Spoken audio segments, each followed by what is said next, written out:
Thanks. In his 36-year career serving as a U.S. diplomat, Peter has traveled the world. He has represented U.S. interests in 12 different countries, including Papua New Guinea, Afghanistan, Germany, and Colombia, just to name a few. As a senior consular officer, he led some of the world's largest consular operations, notably in Brazil and India, mentoring hundreds of foreign service officers along the way. Peter retired at the equivalent rank of a 2-star general. Highlights of his time in the service include helping to negotiate both the UN Desertification Convention in 1994 and a protocol amending the 1916 Migratory Bird Convention with Canada in 1995. Representing the United States at conferences of the parties of the Ramsar Convention and the Convention on International Trade in Endangered Species of Wild Fauna and Flora, and spending an afternoon with the Dalai Lama. Peter has hinted that he chose the Foreign Service in part because it paired beautifully with his long-time passion for birding. He has shined no less brightly in this arena.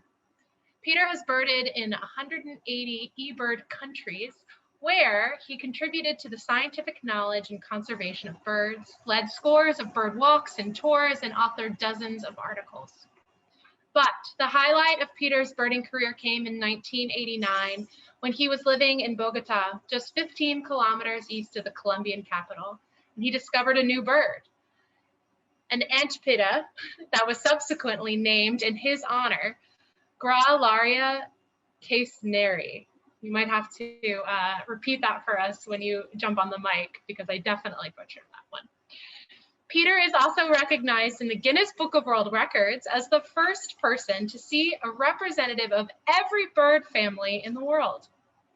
Peter is an exemplary ambassador of Friends School, and we couldn't be more proud to count him as one of our own. Peter is currently in Bogota, Colombia, and this week he climbed a 14,000-foot peak in search of a rare bird, or I think he might be back, actually, just returned. He has pre-recorded a message, but I believe he is here tonight, and he's going to join us later, and so you'll be able to answer any questions. And I believe you're going to show the video of his acceptance speech. So we have a pre-recorded video in case Peter didn't make it back in time. Okay. And because Peter might be a little jet lagged, a little sleep deprived, we thought we would play the pre-recorded, and if you want to say 2 words after the video, Peter, that'd be lovely too. So hold on 1 second.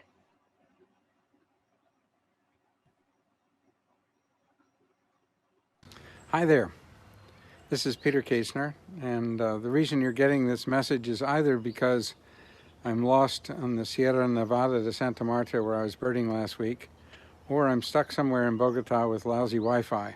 I'm hoping it's the second of those choices.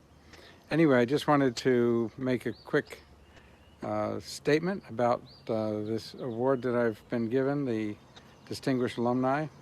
I'm very pleased. I'm especially pleased to get it from Friends School, since Friends School means so much to me.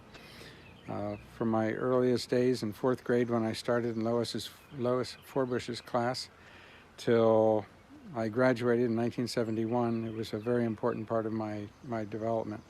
And indeed, through my adult life, my links to Friends School have been a very important part of my development as an adult. And thinking back at Friends School, sort of what it meant to me, what it did for me.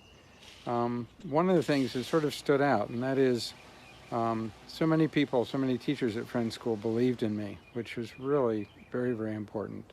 From Lois Forbush to M. Reed Bush in middle school, to Bliss Forbush, Cheryl Sweeney, Gary Blavat, all the people that supported me in my later years. And one thing that Bliss Forbush told me that has really sunk in, and he was obviously a very scientific person, and I spent a lot of time with him. And one of the very important things that he mentioned was the whole idea of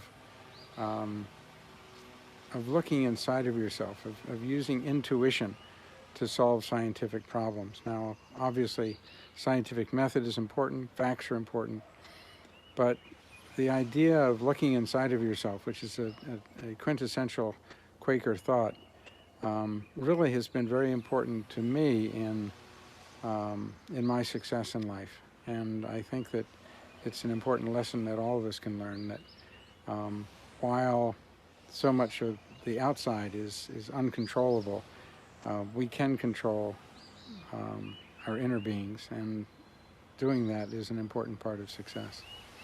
Anyway, I was told 2 to 3 minutes. I'm 2.5 minutes, so I'll let you all go. And hopefully, if I do have Wi-Fi, I'll be able to talk to you in person tonight. So thank you, Friend School, and thank you all for listening tonight. Bye-bye.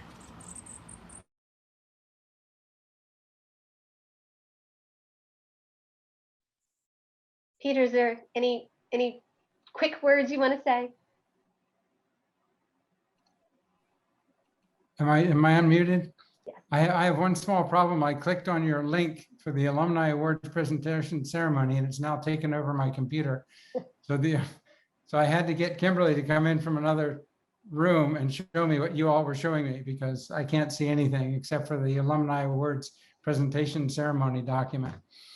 But anyway, yes,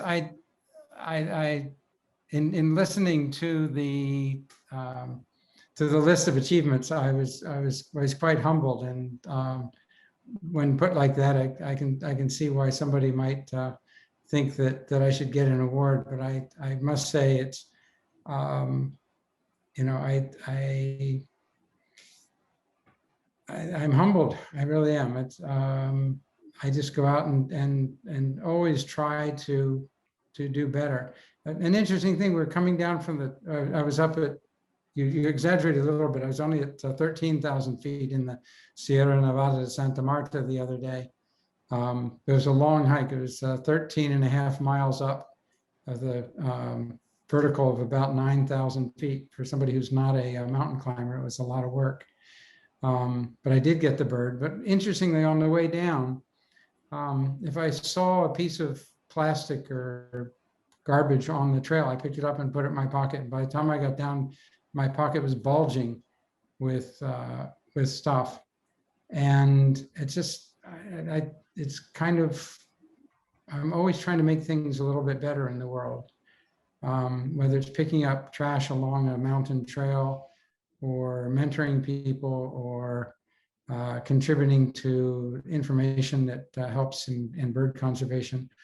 All these things go back to that Friend School ethos of being better and trying to contribute in some way altruistically to the betterment of the world and society. And that's a great lesson that I've learned.